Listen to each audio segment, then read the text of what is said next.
So how's it going, guys? So for this week, we're gonna be doing something a little bit different. So as you know, I decided that I was gonna start doing some tool review content, not just on basic tools, but some of your more unique tools and some tools you might not know about. But we're gonna do kind of a two-part thing today. I'm gonna show you the tool. We're gonna talk about the tool, and then I'm gonna show you how to use the tool. So let me flip the camera around and we'll get started. So this is the tool that we're going to be talking about today. And forgive me if I pronounce this wrong. Industrial endoscope. Basically what this is a bore scope. And just to give you, you can see here's a brief description of what you get, how it works. HD pixel, LED light, hard cable, smart chip, the IP67, and it large capacity battery. So let me open this up and show you what it actually comes with. So when we open it up, here's your display and your control panel. Here's all your cord. I think there's roughly about 6 foot worth of cord. Charger. Here's a little bag of goodies that it comes with. So inside this package, I'll open it up. I'll have to set the camera down, but I'll open it up in just a second. Also comes with the instruction manual. It's pretty basic. Let's see if I can set this down and do this one-handed. We'll open this up. See if there's anything significant. So here's kind of the layout. Move my hands out of the way. It shows you what each thing does, how it kind of works. Charging guide, just basic instruction manual for that. Let me set this camera down for a second, and then let me open up this little bag just so we can kind of talk about what's in the bag. Okay, so a brief overview of what's in the bag. These are just extra spare clips, essentially for these tools right here. So now what you have in here, if I can get this to disconnect, you have a little mirror that you can use that attaches to the end of the scope, so you can kind of be able to see around you. Being that it's tiny, it's not going to pick up a lot. It will on the end of the camera, which we'll talk more about the tool in a second. This one has a magnet on the end of it, so if you need to fish around and get something out. This one has a hook on the end of it, and then again, just another little spare clip for the attachments. Or if you, I believe you can get extra attachments and accessories and replacements for that. So that's kind of what it comes with. So put all this back in the box for now. I'll put this back in its little bag shortly. Let me pull this over here. Like I said, I think this is roughly 6 foot of cable that it comes with. It is a hard cable, so you can manipulate it and bend it like that, as an example. So let's just turn this on real quick, and then we'll kind of just do a quick overview of it, and then we'll show you how it actually works.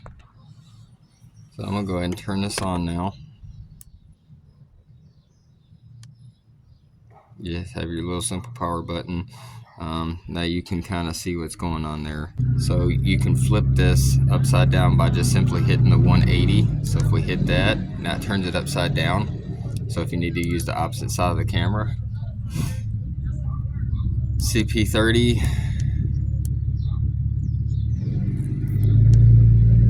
Will basically bring up all your information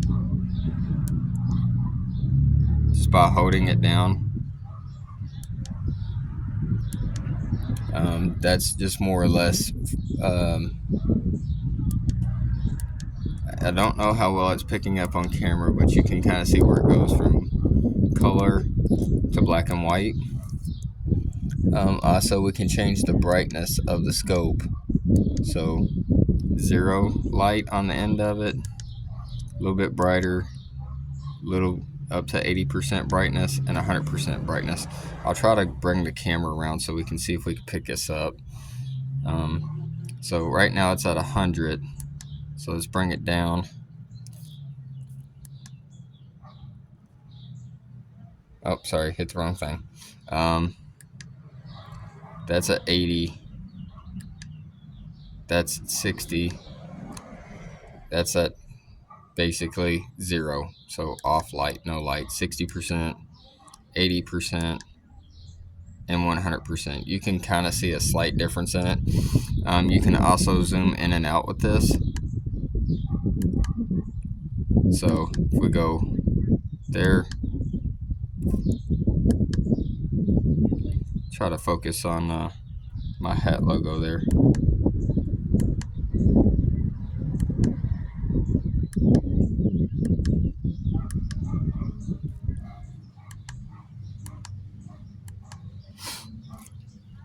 Pretty basic, nothing fancy.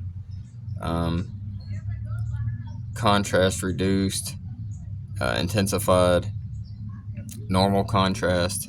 I don't know how well that's picking up on screen.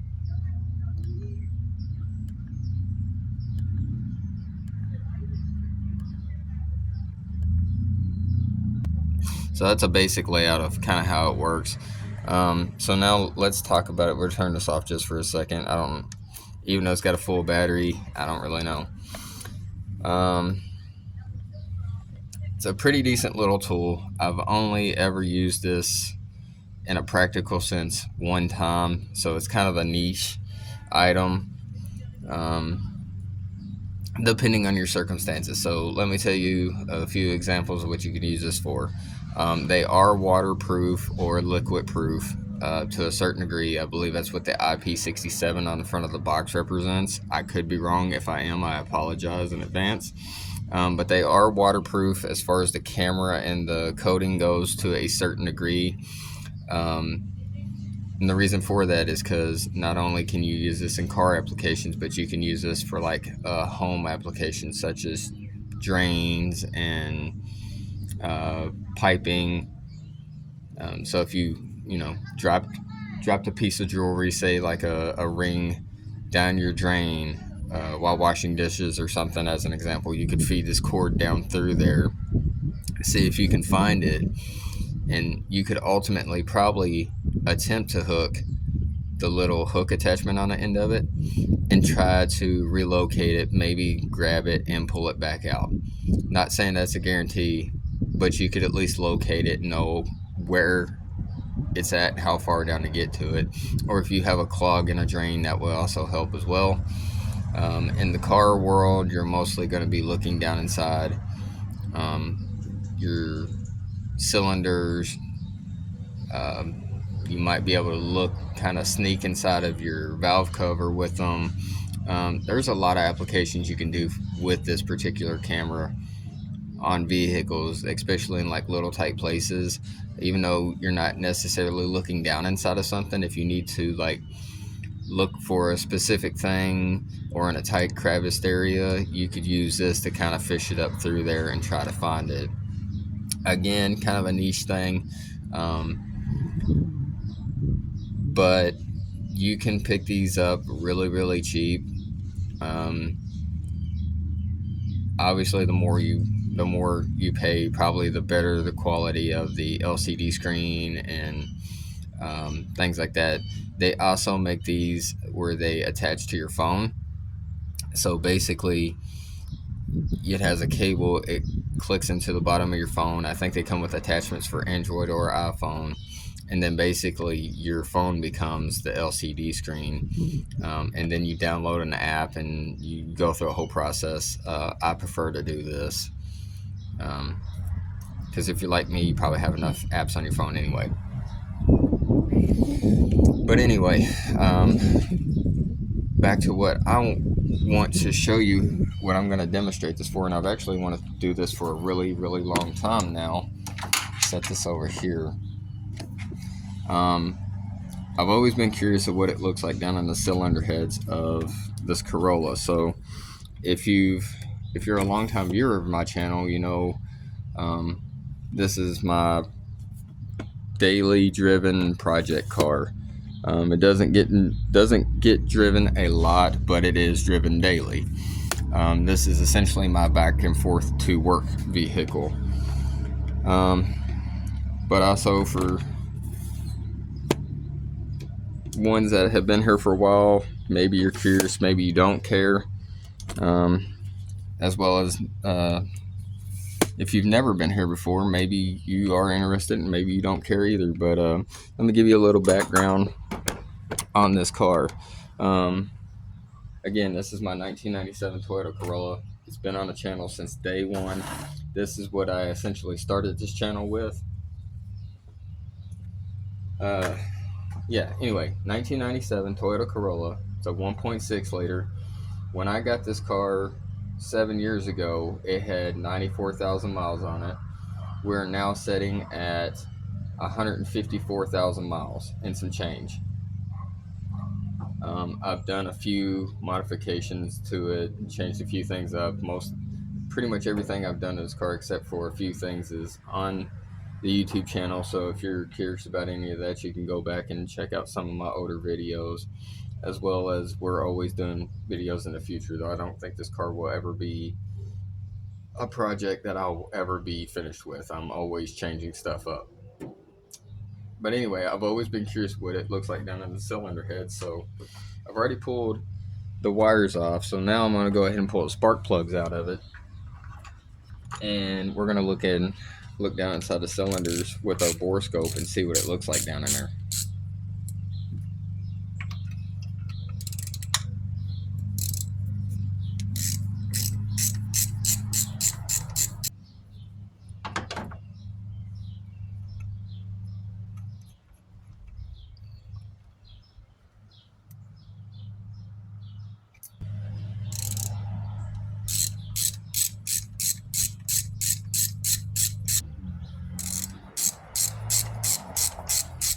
If you haven't watched back on some of my older videos or you're new to this, so the rubber piece inside of my spark plug thing has failed, so I can't get the spark plug out.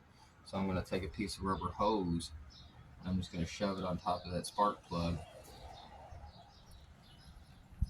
shove it down on it like that. Now I can pull my spark plug out. It's a little DIY tip for you.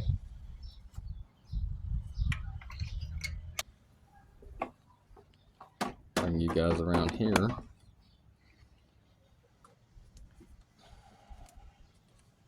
So if you're not familiar with the inline motors, obviously 4-cylinder front to back. You got 1, 2, 3, 4. And I'm going to try to set you guys up where you guys can also see. Let's see what we find.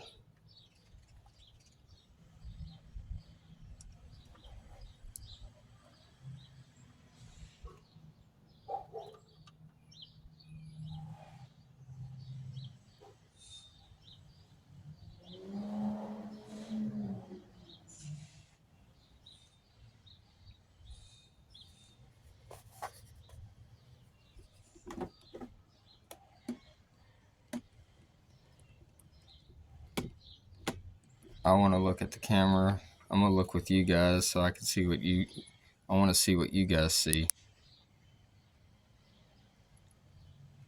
So, quite a bit of carbon buildup in there. Try to rotate this a little bit. Let's hit that 180 button, see what that does for me. Yeah, you can see a little right there. You can see a little stamping. Looks like a little stamp mark there. Quite a bit of residue on this. You can see right there where it looks like a half circle where the valve area is for it. There's the other one. Let's try to pull this out, straighten it just a little bit. Back into the cylinder we go. There we go. Get a nice top view of that. So it's not as great as I was hoping for.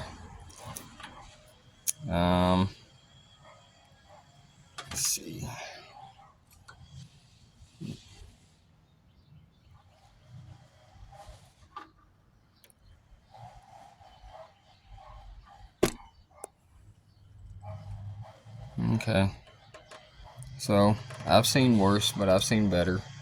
We're gonna go down cylinder number 2. A little wet. There's cylinder number 2. We can still see the rings on that one, or the machine marks on that one.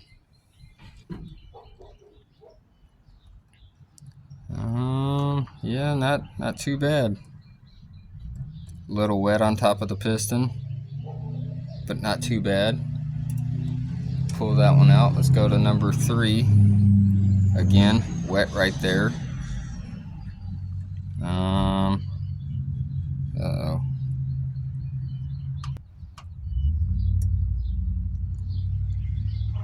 Yeah, you can kind of see, I don't know if you guys can see it or not, I can kind of see in that corner, the top left corner of the screen, or right corner of the screen, looks a little wet, but overall, that looks pretty good. Now let's go to number 4. Number 4 looks pretty good as well. Again, a little buildup on the piston. Wish I could get a better view of the sidewalls in this.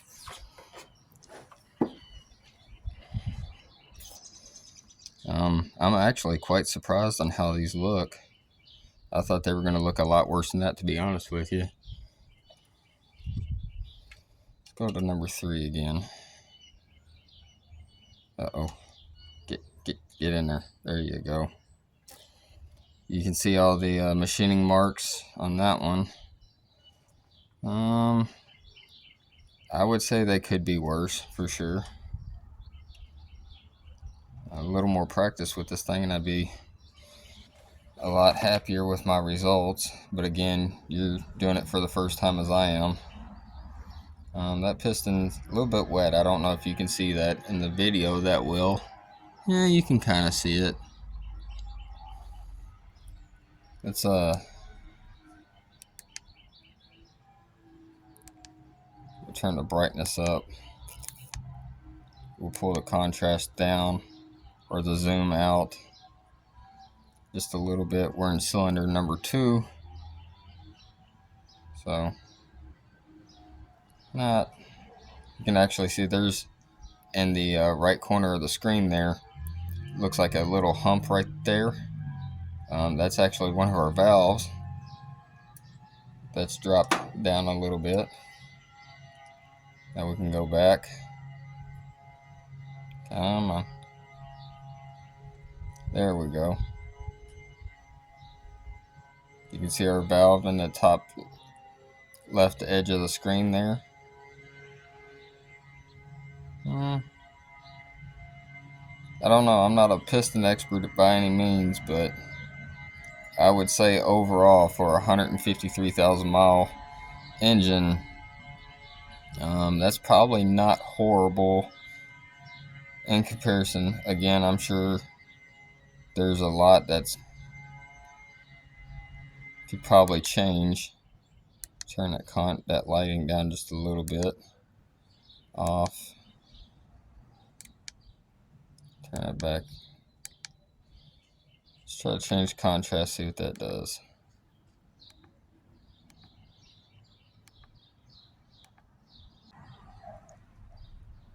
As long as they're not soaked, I don't think it would be that big of a deal. You can pick up a little bit of sidewall there in the top left corner. It's kind of shadowed though. I'm not a cylinder expert by any means, so I'm sure to a certain degree that there's probably some questionable stuff. But again, if I was a betting man, I would say that that's probably overall not too terrible of a condition. So I tell you what, as a bonus, something else I've been wanting to do is the pit bike. Now, if you've been on here for a while, you know about the pit bike. If not, you can go back and check out some shorts for that video. And some other good content related to the pit bike. So I'll tell you what we're going to do. I'm going to put all this back together, and then I'll pull the pit bike out and we'll look down at the cylinder of it and see what it looks like.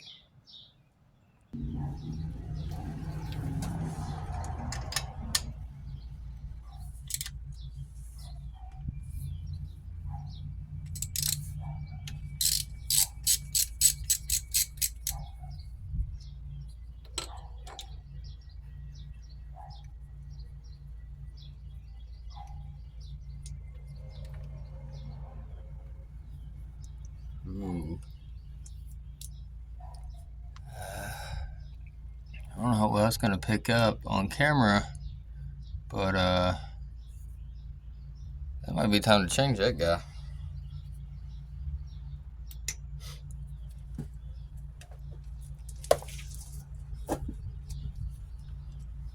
So, again, let's go ahead and get this turned on.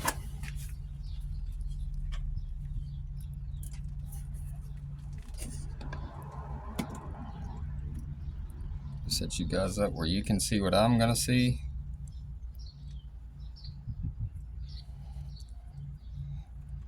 Straighten this out best we can. All right.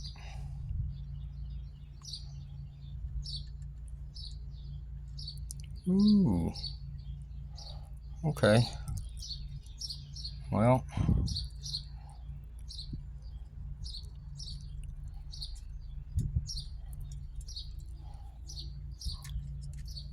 let's try to do a bend directly after we get the camera in the hole. There we go. Let's see, what can we see? What can we see?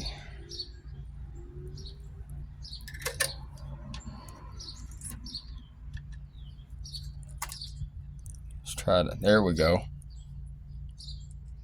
Now we can see the top of that piston right there. Let's try to slowly bring it back down. See what that looks like. You can see the cylinder wall. It looks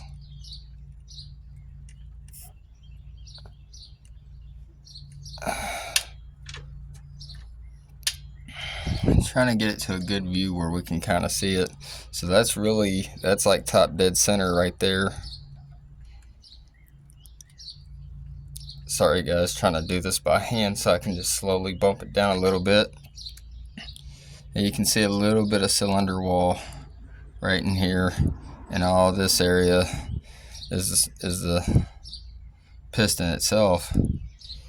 I would say overall, probably for something of this, probably not that bad. I would definitely say it could probably be worse. Went ahead and got our spark plug cleaned up just a little bit. Not perfect, but it is better than what it was for sure. Give it a little bit of an overhaul.